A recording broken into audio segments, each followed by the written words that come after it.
Olá, boa noite. Hoje nós estamos aqui com mais um convidado super especial para falar conosco. E um tema que é muito comum acontecer com as pessoas de qualquer idade, até mesmo na infância.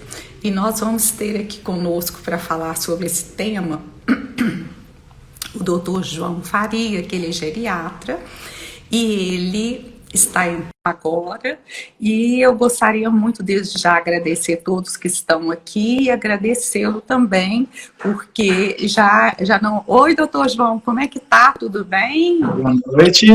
Boa Tudo bem? noite, que coisa boa. Acabei de falar que mais uma vez você está se dispondo a estar conosco e é sempre um prazer muito grande, né? Porque pela confiança que eu tenho no seu trabalho, por tantas pessoas que nós em comum atendemos, né? E a gente vê que os resultados são muito bacanas, são muito positivos, né? E as pessoas sempre falando muito bem do atendimento que elas têm com você. E sobre isso, nós até estamos trazendo esse tema tontura ou tonturas. O que seria isso, né, doutor João? E quando pode acontecer isso e como lidar com isso?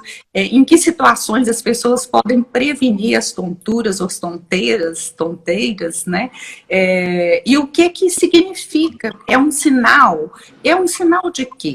Né? Então, acho que é bacana a gente poder estar abrindo esse espaço para falar de um sinal que pode acontecer ou se tornar um sintoma, né, de algum problema mais, vamos dizer assim, até sério, dependendo, e que muitas vezes as pessoas banalizam. Ah, eu fiquei meio tonta, passou. Ah, antes de ontem aconteceu. Ah, de vez em quando eu fico tonta. Então, e aí, doutor Jorge, o que você conta para a gente?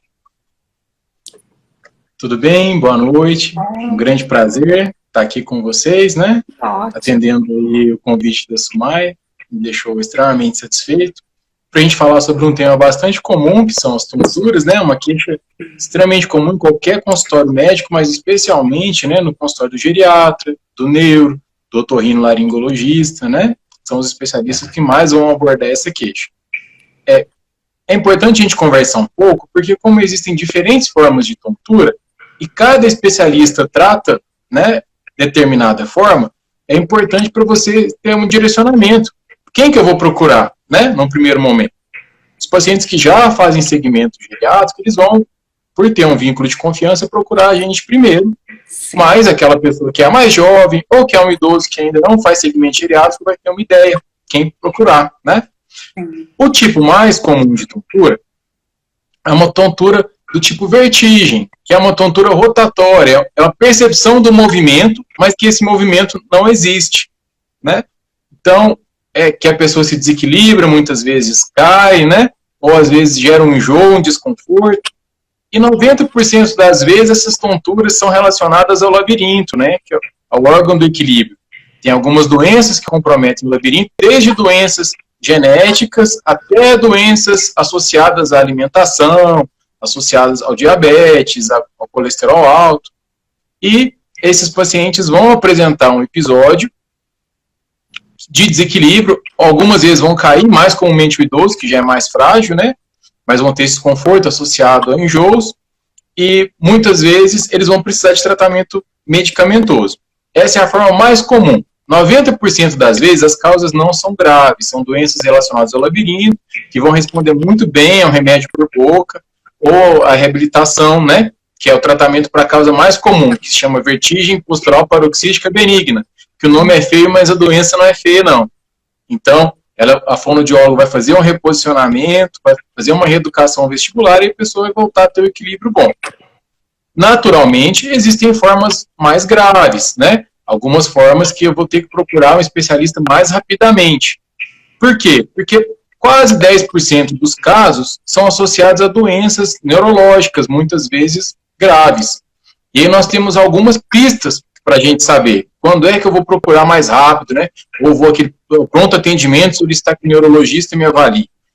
Naqueles casos em que a dor de cabeça da tontura vem acompanhada ou de dor de cabeça, uma dor de cabeça progressiva, que desperta a pessoa à noite, né? Que está limitando a vida. Então, isso é um sinal de gravidade, que vai precisar ser avaliado rapidamente. E o outro indício, né, da tontura realmente ser preocupante é quando eu tenho alguma alteração neurológica, ou eu tenho alguma alteração da fala, ou do pensamento, ou do movimento associado a essa sensação de tontura, essa percepção do movimento que não existe. Então, nessas duas circunstâncias, é indicado que o neurologista avalie, muitas vezes vai precisar fazer uma ressonância magnética, mas 90% das vezes, né, que são as outras causas desse tipo de tontura, que é a mais comum, que é a tontura do tipo vertigem, que é o movimento, né, como se estivesse rodando, vão ser lá periféricas do labirinto. Doutor, eu queria fazer uma pergunta aqui. É muito claro, comum, né? Às vezes eu atendei até em avaliação neuropsicológica ou algum cliente, né, algum paciente que a gente está seguindo, e eles apresentam, assim, eles chegam a verbalizar, a dizer, olha, Sumaia, eu já fui ao médico, eu tô me sentindo de vez em quando tonta, né? Mas parece que não seria diagnosticado a labirintite. Então, por exemplo, eu acho muito importante esse tema porque, como você falou, tanto pode indicar algo orgânico do ponto de vista em várias áreas do corpo, neurológico, né, até metabólico, mas, porém, eu tenho também aquelas situações que a pessoa tem uma síncope, né? Então, às vezes, ela chega a perder a consciência. Então, aí eu queria que você falasse um pouquinho dessas situações também. Então, essa tontura que a gente conversou, a tipo vertigem, que é a mais comum, né? Que 90% das vezes vem lá do labirinto, 10% das vezes é central, nós temos outros 3 tipos. O segundo tipo é esse que você comentou, que é a tontura do tipo hipotímia, que é uma sensação que eu vou apagar, que eu vou desligar, né? E isso está muito associado a falta, né, de algum nutriente essencial para o cérebro, ou mesmo de perfusão, que a gente fala, né? Não está chegando o sangue no cérebro. Sim. Mas não é necessariamente o sangue, não está chegando alguma coisa essencial para o cérebro. Por exemplo, se a pessoa tem diabetes e ela faz hipoglicemia, né? O açúcar no sangue abaixa muito, então o cérebro não vai ter açúcar. Ele pode ter essa tontura, sensação que vai desmaiar.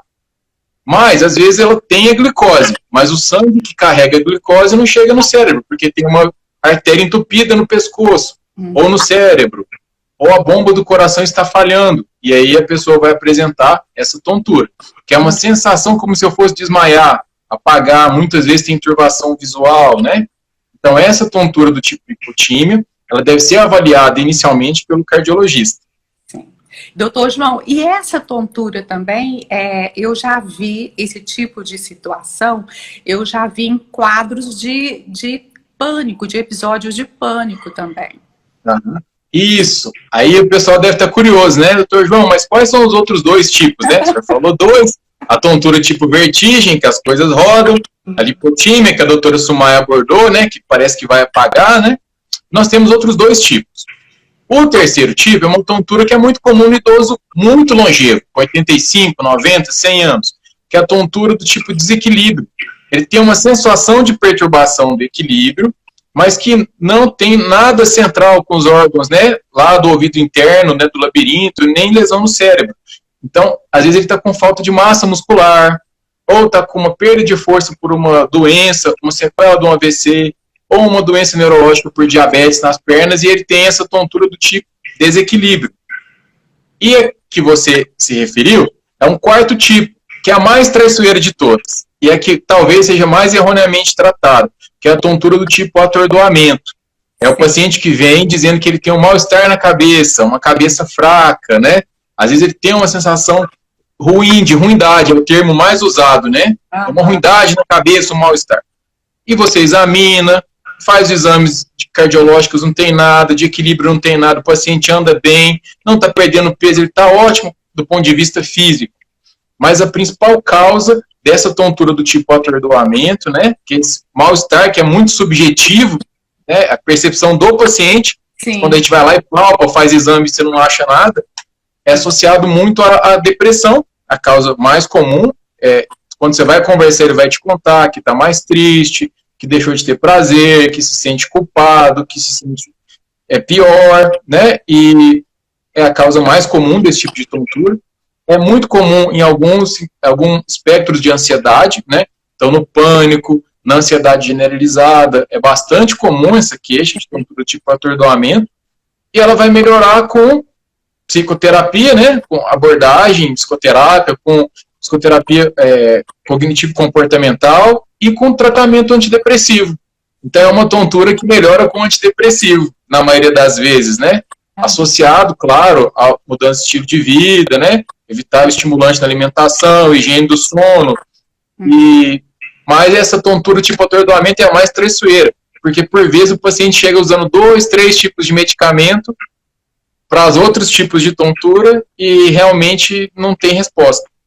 Sim, a Célia, a Gracinha já falou boa noite para nós, a Célia está dizendo, se eu só voltar aqui, estou gostando muito, e nós mais ainda, porque é muito importante para nós a participação de vocês. Se vocês tiverem alguém que vocês conheçam, amigos, familiares, quiser mandar aquela setinha que fica aí no Instagram, que a gente fala direct, né?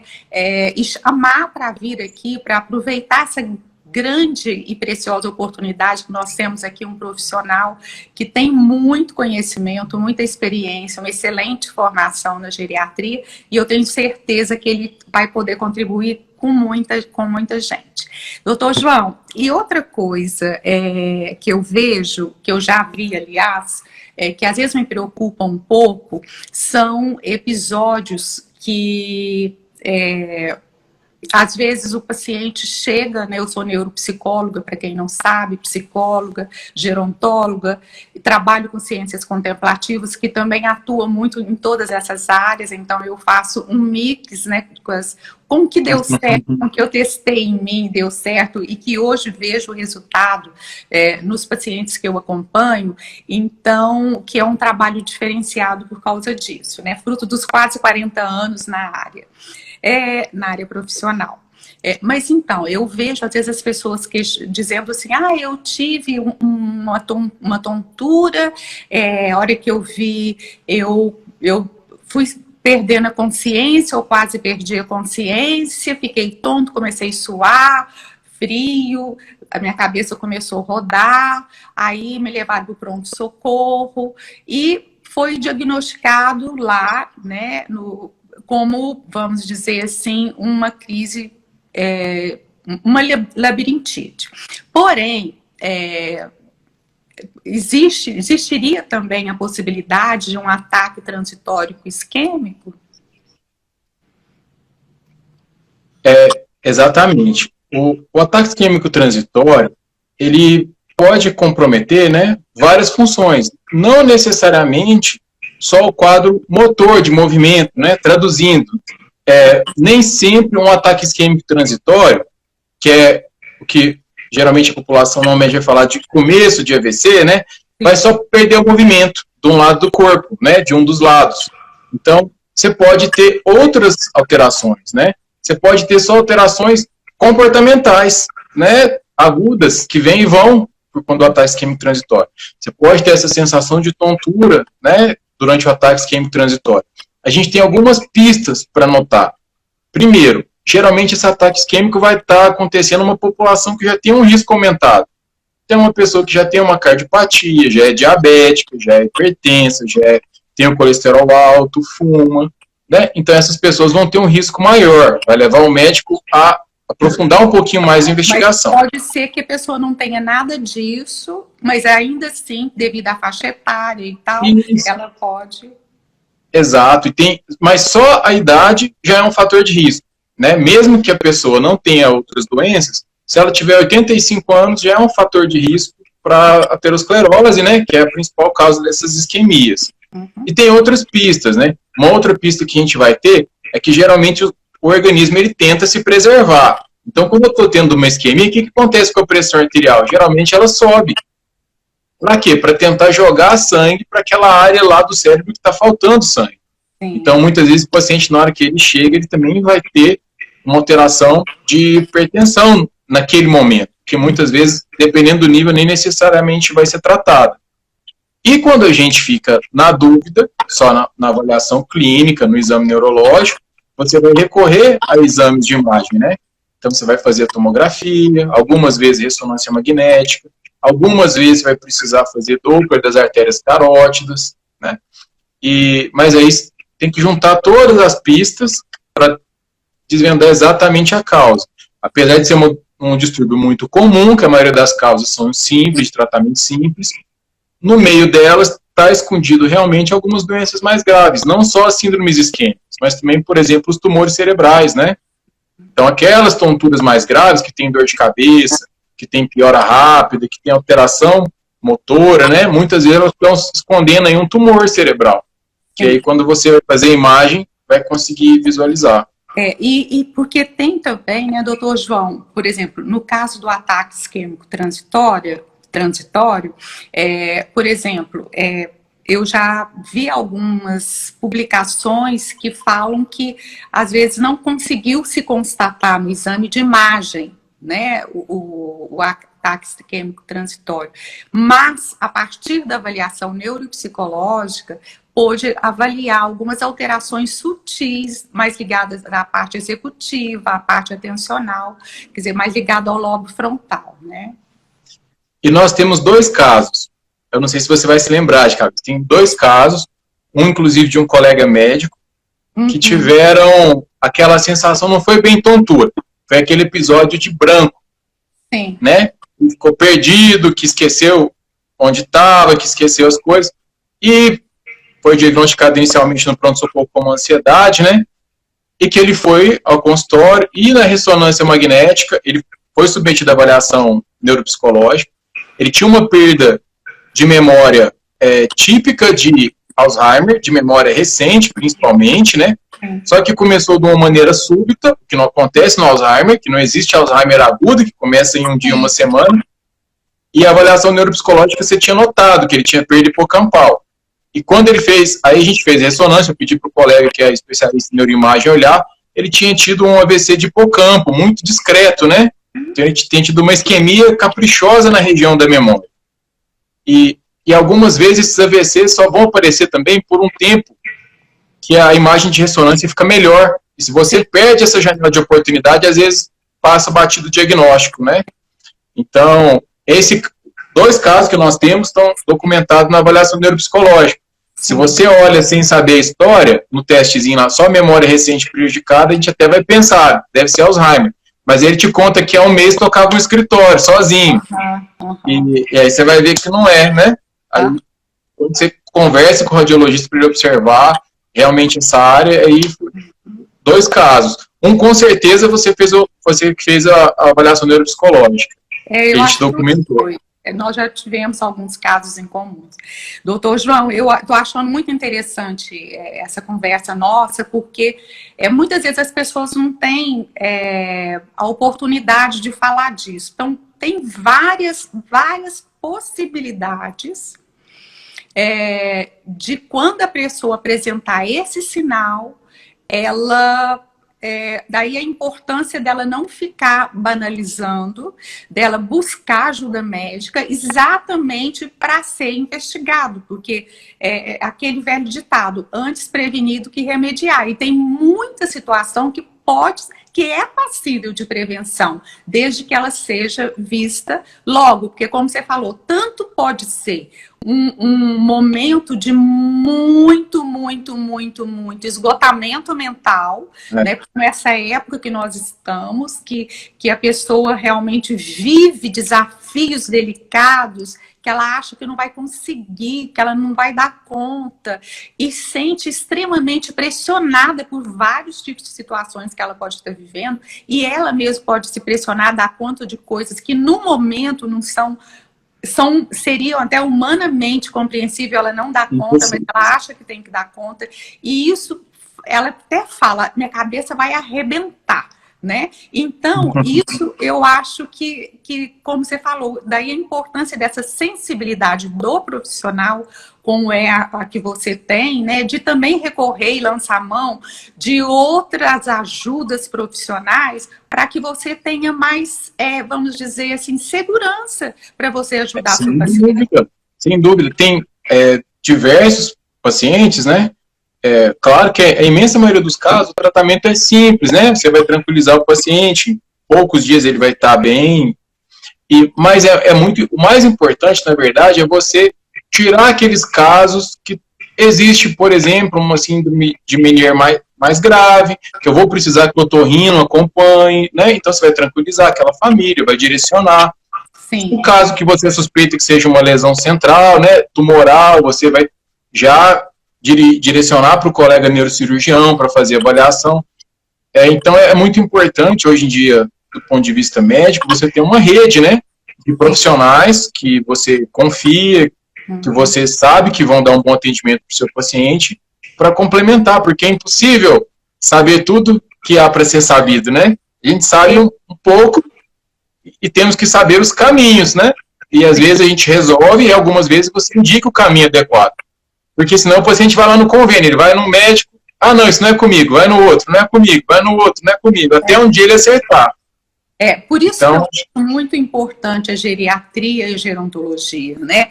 Porque a ideia é sair das particularidades, né, doutor João? Então, eu acho fantástico essa proposta da gerontologia, que é exatamente ver a pessoa como um todo. E como geriatra e como gerontólogo, a gente tem consciência de que é preciso investigar as partes, mas sem perder a visão do todo, né? E o grande desafio da peculiaridade da minha especialidade, que são os grandes longevos, com mais de 85, 90 anos. É porque quando você vai estudar, né, quando nós vamos lá ver um artigo de revisão, quando a gente vai estudar num livro texto, você está lá um tema, você está lá tontura, doença de Meniere, que é uma causa de tontura, tipo, só que quando você pega um idoso de 90 anos, ele tem aquela tontura, mas ele também tem a artéria carótida obstruída, ele tem uma arritmia cardíaca, ele tem a sequela de AVC e ele está deprimido. E aí, essa questão de sobreposição de várias doenças que é o que é mais desafiador, né? E aí você vai ter que achar o fio da meada e resolvendo cada um dos problemas, né? Até o todo ficar equilibrado. Sim. E eu gostaria que você falasse também um pouquinho, né, sobre aquele cuidado que nós, gerontólogos e geriatras, temos com relação às pessoas de idade mais avançada, quando elas vão levantar, né? Que é muito comum nesse momento que a pessoa vai sair da cadeira, que ela está sentada ou da cama, levantar rápido, principalmente à noite, entre esse pedacinho de cama, banheiro, e que ela também pode sentir tonteira e pode ter uma queda. Eu queria que você falasse e alertasse as pessoas nesse sentido. Nós vamos falar de uma maneira bem curta, mas eu acho que eu preciso dar uma pequena explicação técnica, porque acaba que o seu público são pessoas interessadas, que mesmo que não tenham formação da área de saúde, elas leem bastante, né? Elas assistem, e acaba que elas têm um conhecimento razoável que vão conseguir me entender. Bom, todos nós, quando nos levantamos, temos uma tendência a diminuir o fluxo para o cérebro, né? A gente vai para um lugar mais alto, eu preciso de mais força para bombear esse sangue até essa altitude maior. E isso é feito de dois jeitos. O coração acelera, ele bate mais vezes, com mais força, bombeia mais sangue para chegar lá no lugar alto que eu vou ficar a hora que eu me levantar. E o segundo mecanismo é meu vaso, que é flexível, né? Ele vai fechar. E isso também vai melhorar, aumentar um pouquinho a pressão e levar o sangue para o cérebro. No idoso, esses dois mecanismos estão comprometidos. O coração dele tem uma capacidade menor de responder ao estímulo que a gente chama de adrenérgico, né? Quando eu vou lá e mando o coração acelerar, por exemplo, para dar uma corrida, o coração do idoso responde pouco. Então, ele não acelera como o do jovem acelera. Então, esse é o motivo de a pressão dar uma caída quando eu vou me levantar. E o segundo é que o vaso nosso, que é flexível, quando a gente vai envelhecendo, ele vai ficando calcificado, ele vai ficando duro. Então, ele não contrai como deveria. Enrijecido. E aí, ele fica enrijecido. Esses dois principais motivos vão fazer com que quando eu me levante, eu tenho 80 anos, há uma tendência de a pressão cair e eu ter tontura, posso me desequilibrar, posso cair e me machucar. Então, o que a gente recomenda é, se está deitado, sente-se, relaxe, respire, dá um tempo para o sistema cardiovascular se equilibrar, levante-se, respire de novo, e aí eu vou iniciar a marcha. Eu vou dar esse tempo, esse 1, 2 segundos que eu me sentei, esperei, respirei, levantei e esperei antes de começar a marcha, vai reduzir muito a chance de me desequilibrar e cair. Eu acho isso fantástico, porque desde, né, já tem quase 40 anos, que eu comecei a aprender a gerontologia, eu sempre tenho essa cautela, né? Qualquer pessoa que tem idade avançada, que chegou para ser atendida, ou mesmo que assim, já terminou o atendimento, seja para avaliação neuropsicológica ou as intervenções, eu sempre falo, levanta devagarzinho, aguarda, apoia na mesa, depois comece a andar. O meu sofá da sala de espera já foi feito mais alto, exatamente para favorecer, né? Então, lá no Instituto, tudo é adequado para esse atendimento, né, para todos os atendimentos, acessibilidade, mas tem essa preocupação também com essa situação da pessoa precisar de ficar no lugar mais alto. Até eu acho legal, assim, se você puder também falar com familiares, algumas situações em casa que podem ser adequadas para evitar quedas, que quedas a gente sabe que é um dos principais fatores de morte até, né? De incapacitação, de disfuncionalidade, né, de impacto na capacidade funcional da pessoa idosa e da demanda de cuidado de terceiros, né? Então, quer dizer, tanto fica mais difícil para a família quanto para a própria pessoa. Essa questão das quedas, né, assim, é de extrema importância por vários motivos. Primeiro, o paciente idoso está mais suscetível a ter uma fratura, e uma fratura de fêmur no octogenário tem uma mortalidade muito alta, né? Comparável a um infarto, ao longo de 12 meses. A outra coisa que gera uma sensação de fragilidade, de dependência, de decadência no idoso, né? Então ele fica com medo, e ele vai deixar de ser ativo, vai deixar de desfrutar da vida que foi dada de presente a ele, livre de até 80, 90 anos, em virtude desse medo. E a queda sintetiza isso que a gente estava conversando, de ter várias doenças gerando o mesmo desfecho. Então a queda, muitas vezes ela vai ser multifatorial. É o idoso que tem uma catarata, que devia ter operado e não operou, está enxergando mal. Ele é muito sedentário, perdeu massa muscular, ficou viúvo, está comendo só miojo, não tem proteína, o músculo ficou mais fraco ainda.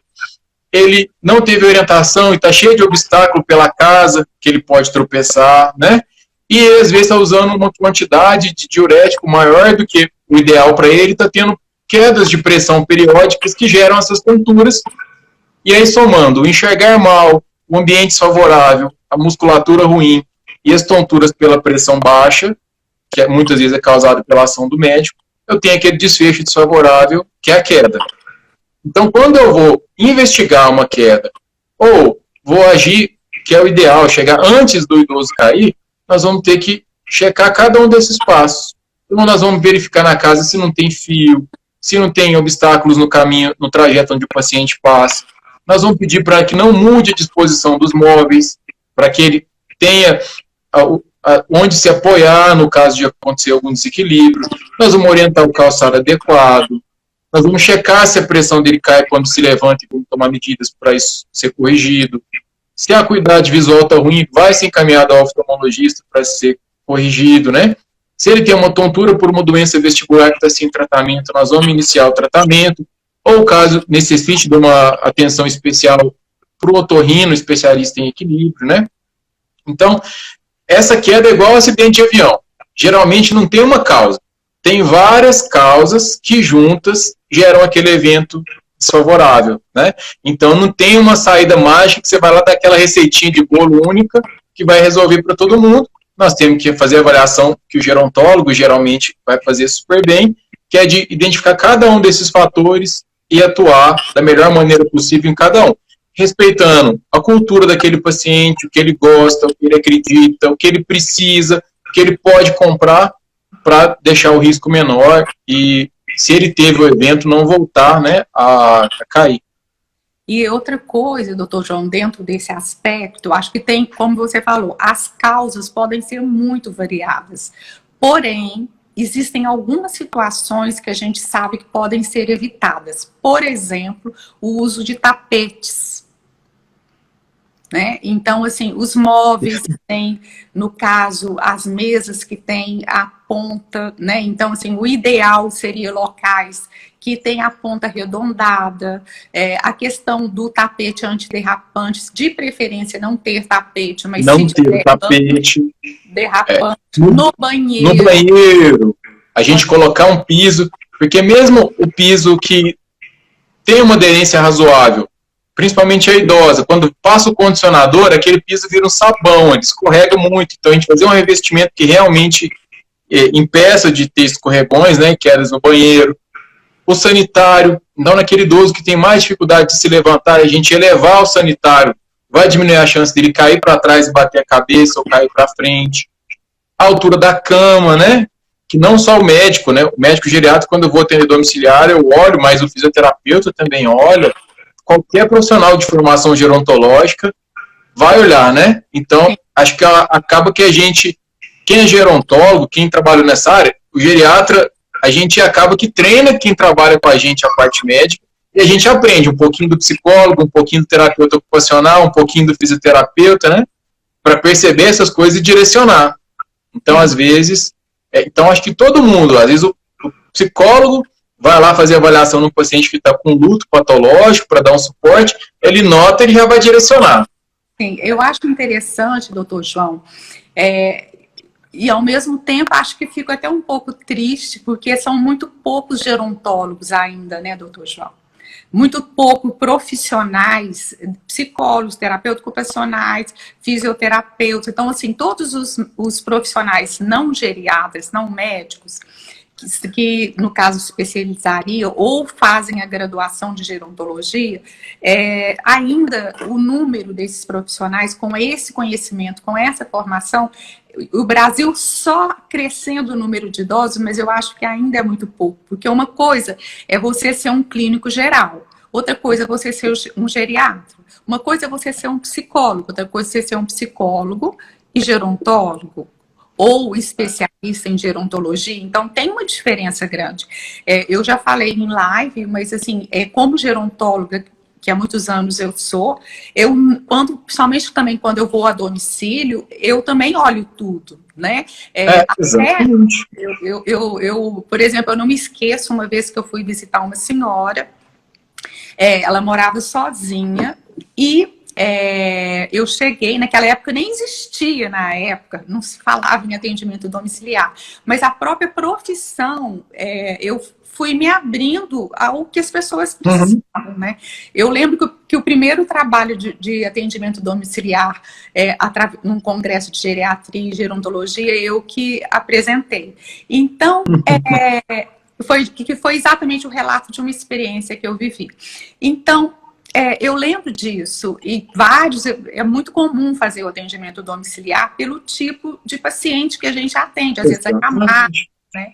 E não tem como vamos dizer assim, o custo que a família vai ter de deslocar aquele paciente até seu consultório não compensa nem para a família e nem para o próprio paciente, porque às vezes ele vai sofrer muito para se colocar numa posição, né, assentado, para se deslocar, para andar. Então, assim, é muito comum a gente ir a domicílio.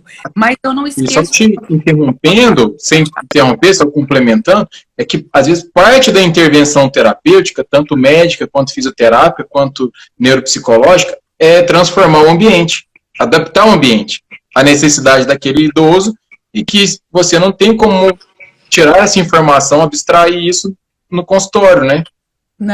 Não tem. E assim, e quando você vai a domicílio, você vê tudo, né? Então, a primeira coisa, eu não esqueço dessa história, que ela estava com uma depressão já há uns 4 anos, né? E aí, só de eu entrar na casa, eu já percebi a possível depressão, porque o lugar escuro, não tinha janelas abertas, não tinha som de vida, não tinha sinal de vida na casa dela. E o quarto ainda ficava no corredor e era o último quarto do corredor. E ela morava sozinha. Então, meu trabalho com elas, e eu ainda cheguei, pedi a funcionária para abrir um pouquinho a janela, porque estava um breu o quarto dela. Uhum. Eu observei que tinha umas formigas na prótese dentária dela, né? Aí eu Nossa. pude também orientar sobre isso, né? Porque, assim, é óbvio que quando eu vou falar da prótese dentária, eu não vou falar como dentista, óbvio, mas como gerontólogo, a gente tem uma noção geral, né? Eu sabia do risco, perguntei há quanto tempo que ela está com essa prótese, né? Desde que ela era jovem, então, que ela era adulta. Eu falei, ó, então, vale a pena uma avaliação odontológica, porque vai perdendo a massa. Então, essa prótese vai ficar dançando na boca dela. E eu já atendi, por exemplo, idosos que eu pedi para a família levar ao dentista porque ele não conseguia comer e a família não entendia isso, que ele falava que doía, a família não entendia, porque estava ferindo a gengiva, porque ela estava movimentando quando ele mastigava, né? Então, assim, nosso trabalho é muito amplo, né? É integral. Não tem como... Mas eu compartilho da sua não tem, frustração.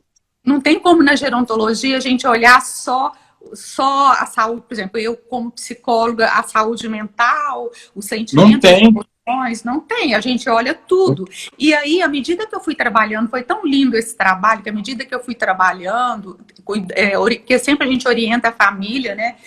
O cuidador, a família, o paciente, eu fui pedindo para eles trazerem vida à casa. Aí, pedi para colocar música, e essa senhora, ela saiu da cama, ela começou a viver. Eles mudam completamente. Né? Porque tem paciente que não quer fazer fisioterapia, a família fala que não gosta, você descobre a música que ele gosta, coloca a música e ele faz a fisioterapia. Exato. Né? Naquela casa não tinha cheiro, não tinha som. Aí eu pedi para levar um passarinho, naquela época não tinha problema passarinho na gaiola, né? A gente tinha uma mentalidade diferente. Hoje eu não consigo ter um passarinho na gaiola, porque a gente vai mudando, né? Essa questão de como se lida com os animais. Naquela época, porque eu já tenho quase 40 anos, então, assim, era muito... Eu pedi para colocar música, sons, abrir as janelas todos os dias, então, assim, a casa criou vida. E no que a gente interviu no ambiente, e eu fui intervindo com ela também, ou seja, todo o quadro foi melhorando, né? Então, eu Ela acho foi vista, né? Nós somos muito poucos. Eu tenho essa mesma percepção que você tem, né? Exatamente essa percepção. E outro dia, conversando com outros amigos geriatras, né, aqui da nossa cidade, estava conversando isso com eles, porque nós somos poucos, mas nós éramos menos ainda, né, a coisa de 4 anos atrás. Sim. Nós tivemos colegas ótimos que vieram para cá agora para somar, né, e aí às vezes algumas pessoas perguntam, gente, mas e o consultório de vocês, né? Como é que ficou com isso, né? Porque aí a pessoa pensa, dividir os pacientes, né? Na verdade, a nossa demanda por atendimento, e eu acredito que eu falo pelos outros 3 colegas mais velhos, aumentou muito. Por quê? Porque mais gente faz com que mais pessoas conheçam o que é uma assistência geriátrica, gerontológica, e acaba que o pool de pacientes que vai procurar um serviço especializado aumenta. Então, é um paradoxo, você ter mais especialistas faz com que a demanda aumente, né? Porque eles veem essa realidade que você viu, né, na casa do doente. Sim, e é muito interessante essa visão que a gente tem como gerontólogo geriatra, né, que é diferente, exatamente porque tanto o geriatra quanto o gerontólogo, a gente vê o todo. Apesar de você lidar com aquilo que é da sua área específica, mas você consegue fazer os devidos encaminhamentos para que essa pessoa tenha suas necessidades como um todo atendidas. Você vai alertar, você não está preocupado só com aquilo que é da sua área. Por exemplo, você chega lá, você não vai preocupar só com a pressão arterial, né, que você está acompanhando, mas você vai ver a questão de vitaminas, nutrientes, você vai ver a prótese, você vai ver Exato. como é que é a casa dela, como é que tipo de hábitos ela tem. E o problema que eu acho maior, assim, é que não existir gente, né, para abordar o que a gente está falando da tontura, né, questão de ser multifatorial, né, de ter várias causas. Em toda gerontologia, eu acho que é assim, faz com que pessoas não treinadas se exponham a ter que fazer esse atendimento que elas não são treinadas. Que mesmo sendo bons profissionais, elas vão tomar condutas inadequadas. Muito diferente, doutor João. Essa semana eu passei por isso. Eu fui atender uma senhora em casa, uma idosa ultra saudável, ativa, trabalha, 74 anos, ativa, não toma nenhuma medicação. Começou a ter, queixou de uma lesão na boca, mal-estar, dificuldade de comer, perdeu 5 quilos. Não tinha mais nada, exame normal. Mas fumava, tinha a mesma prótese há 20 anos. Ela foi a uma consulta clínica, né, um serviço não especializado. Ela saiu de lá com um monte de exame de sangue, ela não tem convênio, ela gastou um bom dinheiro. Ecocardiograma, eletrocardiograma, e ninguém abriu a boca dela. Na hora que eu abri a boca, ela tem um tumor de boca, um câncer de boca. Ela tem todos os fatores de risco. Muito comum. Quer dizer, ela gastou dinheiro com um monte de coisa que não ia, e não foi examinada. Mas às vezes o profissional ele é bom, mas ele não estava habituado a esse perfil, né? E te gera até um certo constrangimento, né? Quando você vai falar para a pessoa. Sim. Ele estava com a lesão infectada, né? A sobrinha, que é enfermeira, notou o exame alterado, com padrão de infecção, e pediu para ver por conta disso. Sim. Mas é difícil se expor, né? Então, acho que a gente vai ter que treinar mais, né? Fabricar mais gerontólogos e geriatras. E eu fico muito feliz de quando eu vou a um atendimento e consigo, né, fazer essas intervenções. E a gente sente com muita clareza e com muita rapidez, quando você faz um domiciliar, que o nível de vida da família melhora, né, doutor João? A coisa amplia, porque você não olha, por exemplo, como o geriatra, você não vai olhar o dedo do pé só da pessoa, você olha o todo, o ambiente, a relação familiar, os preconceitos, como é que a pessoa trata o outro, você vai olhar um monte de coisa. E eu já também falei de um exemplo que eu fui chamada uma vez a um prédio para ver uma paciente e que ela gritava e o prédio todo muito preocupado e a família muito preocupada. Né? Ela tinha Alzheimer. E no que eu fui conversando para investigar, porque essa postura gerontológica, você vai investigando, você vai cavando, você vai achar. Né? A gente tem essa preocupação e tem esse compromisso de ir cavando até achar. E eu, conversando com a enfermeira, e fui perguntando, e pedi para ela ir olhando, e ela estava com hemorroida, né? Com muito, assim, eu não entendo dessa área, mas ela tava. O que fazia ela gritar e ela não se comunicava mais, né? Então, se você não tem essa postura gerontológica de ver o ser humano como um todo, muita coisa passa e não adianta só ser medicalizado, porque a qualidade de vida não vai ser promovida, né? Se você olha mais do que... eu acho que talvez isso venha de uma característica, né, da nossa função, que é como a gente trabalha numa amplitude muito grande de coisas que a gente tem que ter uma noção, né, apesar de muitas coisas a gente não conseguir ter a profundidade, por isso que eu acho que precisa dos colegas, né, mas é uma amplitude, a gente fica tranquilo num ambiente em que você não sabe tudo. Sim. Então você procura, você examina, você põe a mão, você pergunta, né. Então, uma queixa recorrente que eu tenho dos pacientes é que eles não foram examinados. Sim. Então, ele conta ali um pouquinho e falou, não, já sei o que você tem, toma aqui, toma isso aqui. E é por conta disso, acho que essa inquietação de querer saber, de estar aberto, de ouvir, eu acho que é o que faz a diferença, né? Gerontólogo, geriatra, a gente treina muito ouvido, né? A gente tem que ouvir. Porque se a gente não juntar todas as peças, a gente não vai chegar no que a gente precisa, né, no diagnóstico. Exato. Esses dias mesmo, fazendo uma avaliação neuropsicológica de uma paciente que, assim, física, assim, do ponto de vista da aparência, ela estava ótima, né?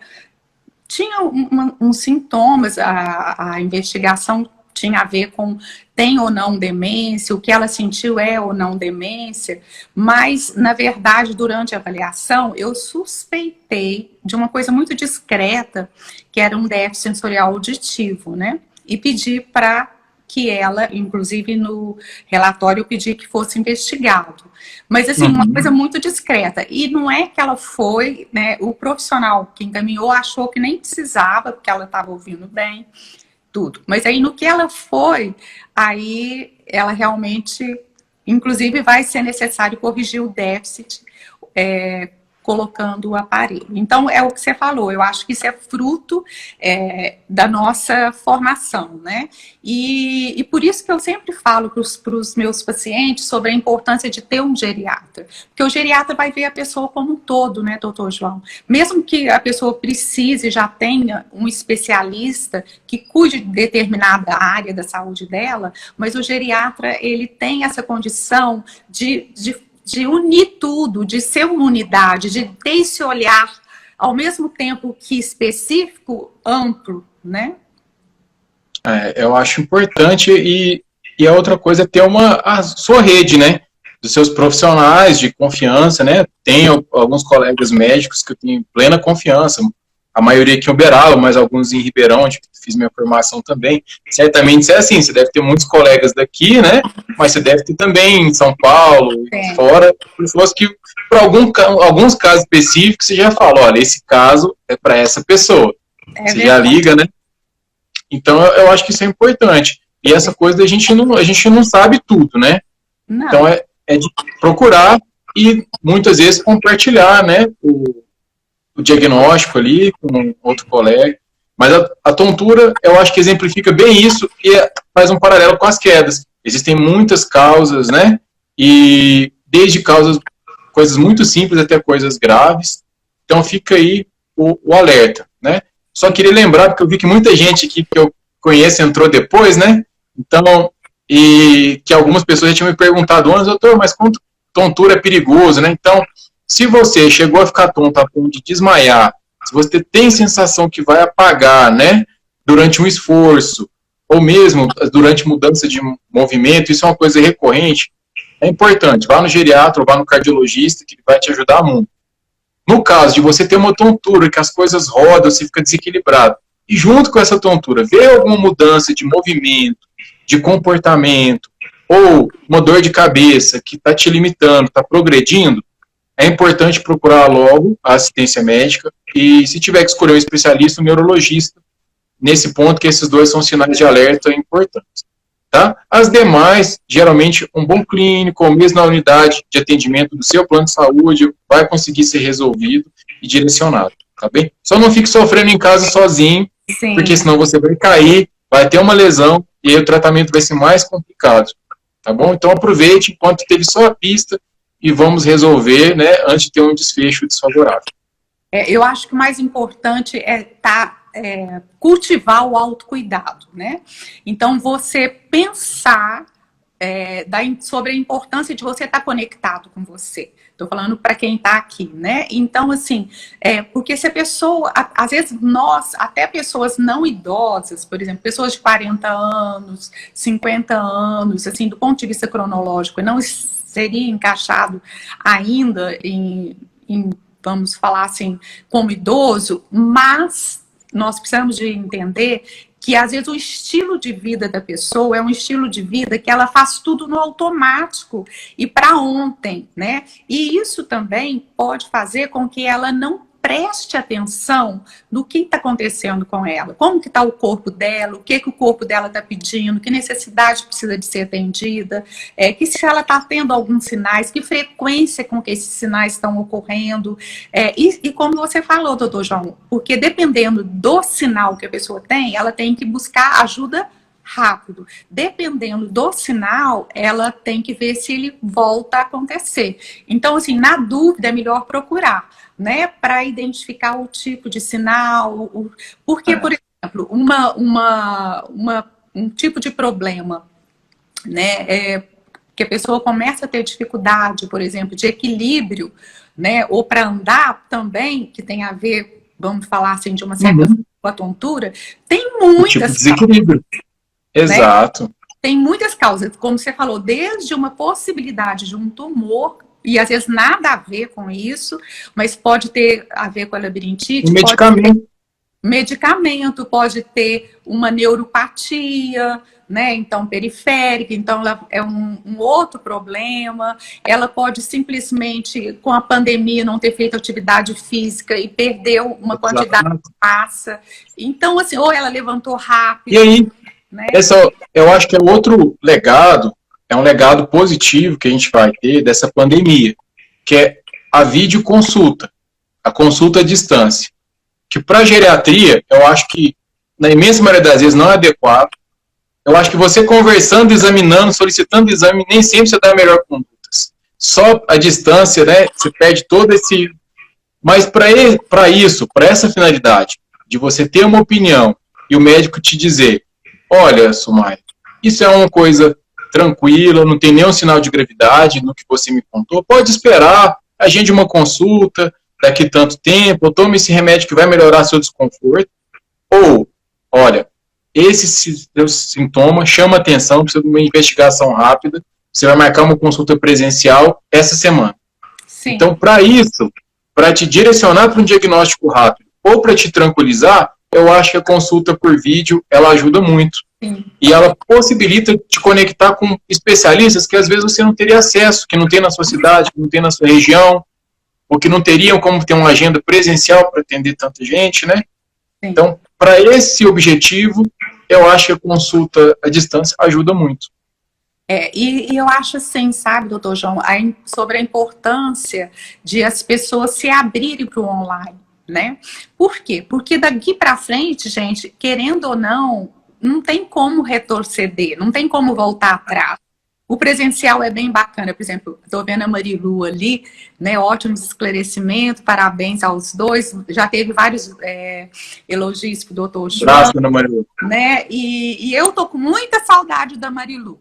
Eu adoro abraçar, adoro abraçar meus pacientes. Então, isso eu tô sentindo muita falta, eu já falei. Mas agora é o que nós temos, né? E provavelmente, assim como eu tenho aqueles pacientes que querem o presencial, mas eu tenho aqueles que falam assim, eu não quero mais presencial, eu quero ficar aqui no conforto da minha casa, quero continuar online, né? Então, como você falou, tudo depende do momento. É claro que tem momento que a situação vai exigir o presencial e tem momentos que já vai ser de bom tamanho você ter orientação online do profissional que você precisa, né, doutor João? Eu acho que, assim, meu sorriso vem porque eu sou muito suspeito.